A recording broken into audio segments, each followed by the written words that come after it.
What, now you're here? We knew you'd be here. That's a better way of putting it. Hey, thanks everybody for coming.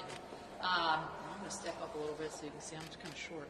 I'm Shelley Moore Capito from West Virginia, and we're here to talk about an important issue to every single American family, really, and everybody, and that is getting our schools reopened. This has been a very difficult year for families, for many of our workers, particularly women, have not returned to the workforce because they've had to stay home, many of them, be with children. We have many children who are falling through the cracks. It's estimated through certain studies that children are going to be losing about 9 months of instruction.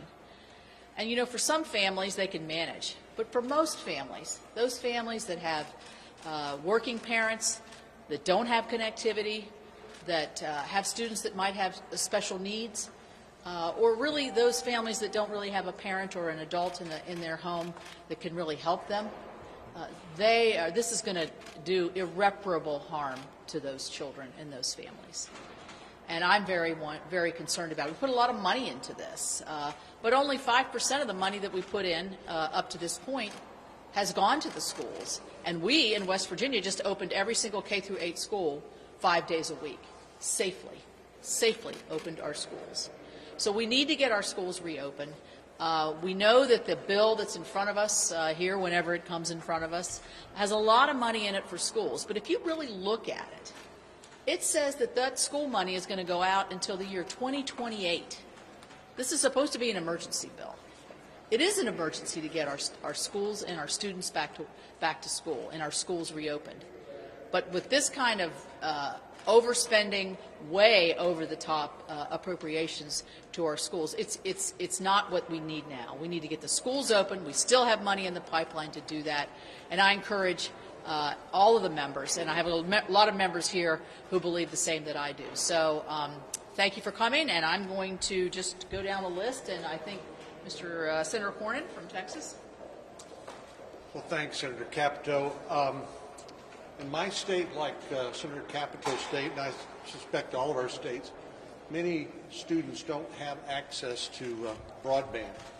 And we've tried our best to solve that problem and fill in the gaps with hotspots and other creative ideas. But the fact is that many of our students, and usually they come from low-income families, many Hispanics, African Americans, they simply are falling farther and farther behind. And we've learned how to safely reopen our schools, and it's imperative that we get our children back in schools as soon as we can safely do that, and we believe we can now, following the CDC guidance. But what this feels like with this extortionate demand from Senate and House Democrats for all this money, when there's already a lot of money that's been appropriated, it feels like extortion. It feels like we have to pay off the teachers' unions to get them to bless what we already know to be true, which is students can safely go back to the classroom. And unfortunately, a lot of well-to-do parents can send their kids to private schools, they can homeschool them, they can bring in tutors and the like. And it really is the most disadvantaged students who are suffering the most by this. So this is frankly outrageous. Not only the extortion associated with it, but the fallout for these students who are falling farther and farther behind, and the discrimination, really, that naturally occurs when poor people can't access the same resources and the same education that well-to-do people can. Thank you. Now we'll have Senator Barrasso.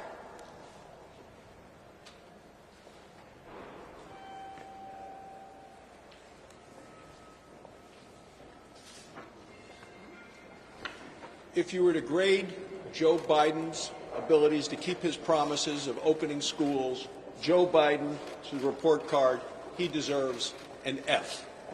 And it's a well-deserved grade for him, because he promised that he would have the schools open all across America within 100 days. And he's failed, and we're halfway there. When the teachers union heard what he had to say, they said, no way. And as a result, he got in line behind the teachers union, and our students have fallen further behind in terms of their education. We opened the schools of Wyoming last August. We did it safely. The CDC says we can do it. And when I went to schools last week, talked to students, talked to their parents, talked to the teachers, talked to the principals, these were people that wanted to get to yes. They wanted to be open. I asked the principal, who do you give credit to? He said, the custodians were here every night making sure it was clean. The school nurses did a remarkable job. When it comes to focusing on educating our students, the question is, do you want to get to yes or do you want to get to no? And in our home states, teachers, parents, students, custodians, school nurses all said yes. The Biden administration and the teachers union that they look up to and respond to said no, and that's why this administration gets a well-deserved F. Next, we'll have Senator Blunt.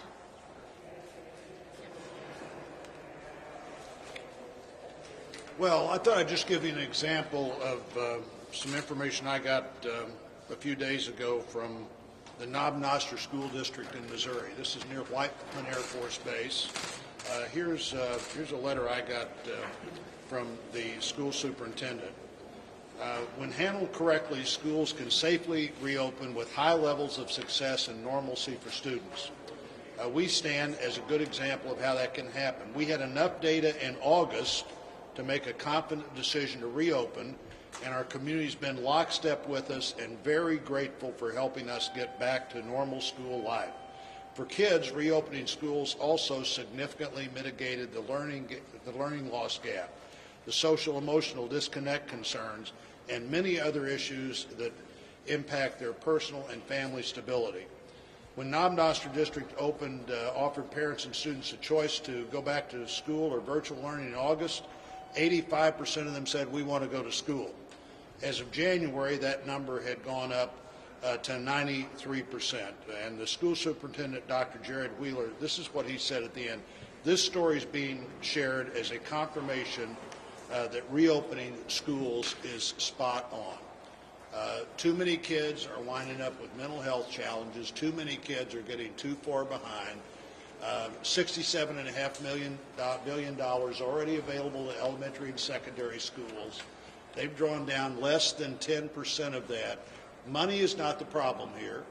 Not opposed to funding schools or even helping schools as they've dealt with these challenging situations. But money's not the problem here. Will to get kids back to school is the problem. And every parent and every involved grandparent and every involved neighbor knows that kids need to be in school. We have Senator Blackburn from Tennessee. Thank you, Shelley. And yes, the issue of getting children back to school and parents back to work is something that Tennesseans have put their attention on since day one, figuring out a way to make this work.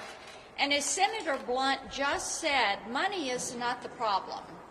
There's $67 billion that has been put in the pipeline. You have less than 10% of that has been pulled down by schools.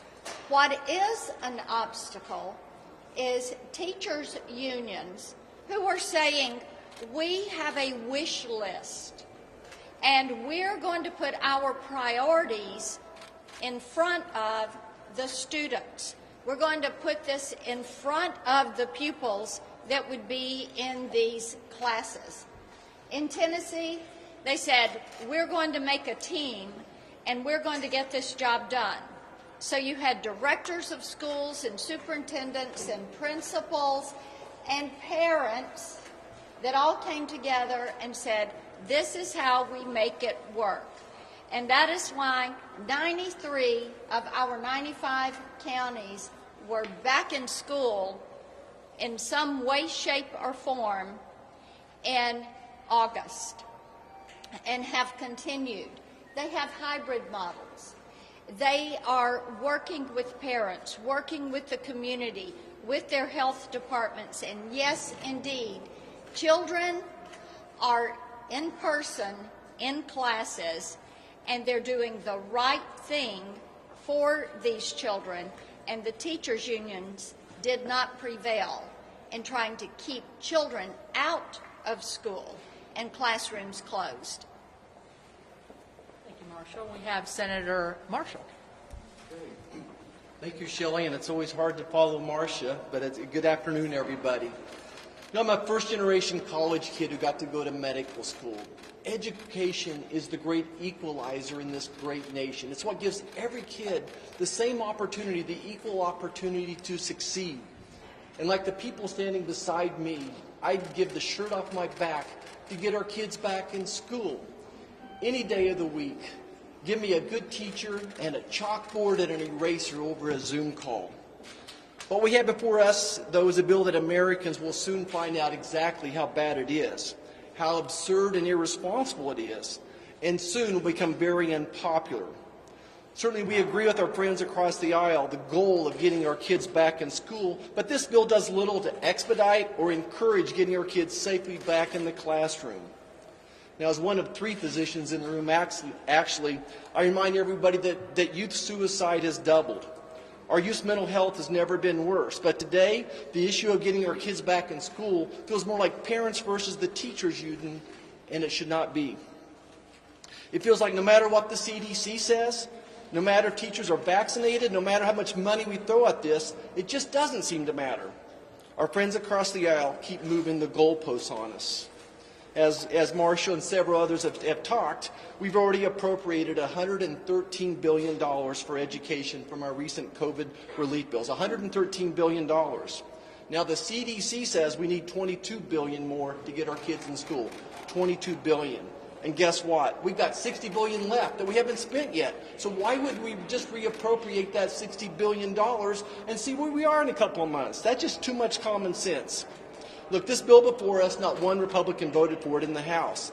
And it's asking us now to borrow another $170 billion for education, but only spend $6 billion now. Does any of this make sense to anybody? We're going to borrow 170 and only spend $6 billion of it now, but the crisis is now that we need to get our kids back in school.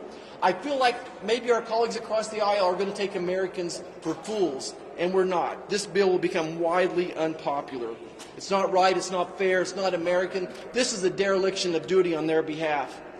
And if I just say one more positive thing, I just want to thank all the teachers that are out there now that are teaching, that are back in the classroom. We've got your back and we'll keep fighting for you to get our kids back in the classroom. Thank you so much. God bless. Thank you. My neighboring state, Senator Paul. The scientific evidence has been overwhelming, not only now, but for months, that kids should be back in school. Even the most cautious of government experts is saying they should go back to school. Around the world, kids have been in-person learning for 9, 10 months. Sometimes, some of them never interrupted in-person schooling, without surges or without outbreaks. In my state, 3 different Christian schools, Louisville Christian Academy, Calvary Christian Academy in Covington, and Rose Hill Christian Academy in Ashland, have been in continuous school in person since last summer without significant outbreaks. The evidence is there, but maybe we need something even more to get people back in school. And the one thing I know that works is competition. So I've introduced today a bill called the School Act. The School Act says if you have Title I's that follow a poor child, they should follow the poor child wherever they want to go. If there's a school that will not open and will not teach them, the poor child can go to a private school, religious school, wherever they want to go, wherever they think their parents think will be a better education, the child can take those funds and go there. I'm guessing when kids start flowing to other places, the schools will decide to open up. But right now, we don't have enough in-person learning in Kentucky, and I'm going to do everything I can to get the schools open. Thank you. We're going to go to Jerry Moran and then Ted. Shelley, thank you. One of the most important things we can do, in fact, the highest priority of many Kansans, is to see their kids in the classroom. The ability to learn at the rate that is necessary, the ability to have the quality education. While we've had the opportunities, had the necessity of utilizing technology to educate, it is time for us to have our young people and our families back in the classroom. It is about learning, and it's about getting the family back to normal. It's about opening the economy and making certain that moms and dads can be at work. But the greatest thing, the mistake we will make if we are not having our kids in the classroom, is that our students will have had a year in which they have not learned what they need to learn. It will have a consequence for them into their lifetime, and it will have a consequence to the community and our country. I thank the teachers who are willing and able and interested in being in the classroom. It is happening in Kansas regularly across our state. It can be done. We know it can be done. It can be done safely. And this bill does next to nothing to enhance the opportunities for our students to learn face-to-face. Technology has a role, but there's nothing that will replace the circumstance in which a student can know that he or she is cared for, loved, and soon be hugged in that classroom. Teachers serve a hugely important component, and they cannot do what they need to do in distance learning. So we need the effort in Kansas and across the country to make certain students are in the classroom being educated for the benefits today and for the benefits that will accrue to them and our country in the future. Thank you. And Ted, please. Thank you. What is happening right now with school kids in America is an outrage and a tragedy. Right now today, roughly 40% of American school kids are attending school in person 5 days a week.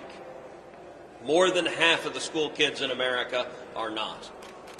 It's been now nearly a year since the COVID lockdowns began. This is unacceptable. Millions of kids are falling behind. Millions of kids are not learning reading, not learning math, not learning history, not learning science, not learning art, not learning music. And the data shows that as these kids fall farther and farther behind, that learning gap will never be filled.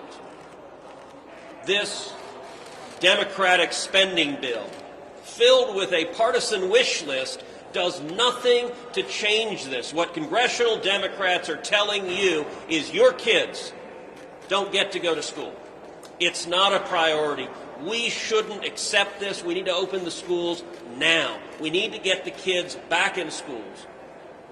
And it's important to understand that the impact on kids, it's not distributed uniformly. Wealthy parents, those with resources, are able to enroll their kids in private schools that are open. They're able to engage in homeschooling. They're able to hire tutors to work with their kids. But low-income children are being abandoned by this Democratic monstrosity of a bill. If you're a single mom struggling to hold down one or two jobs, and you have kids whose school is not meeting in person, far too many of those kids are falling behind. We need to say enough is enough.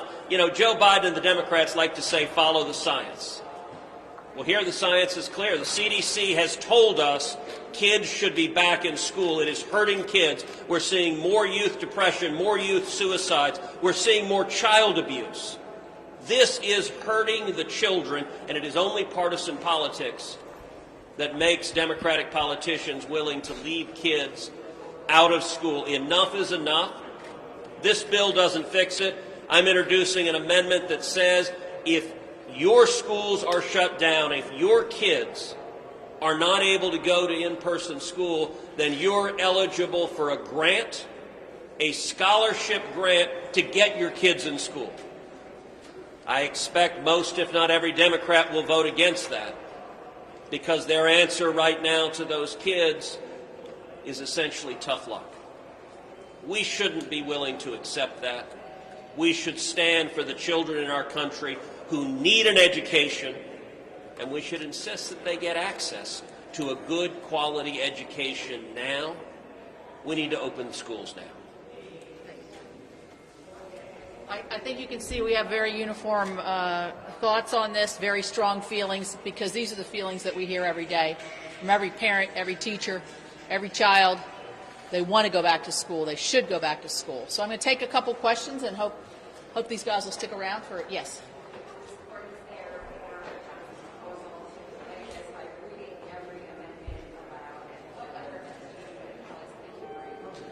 Well, I don't know how much support there is to have the entire bill read, but it looks like that's what's going to happen. So as good members of the Senate, we will abide by the rules as they move forward.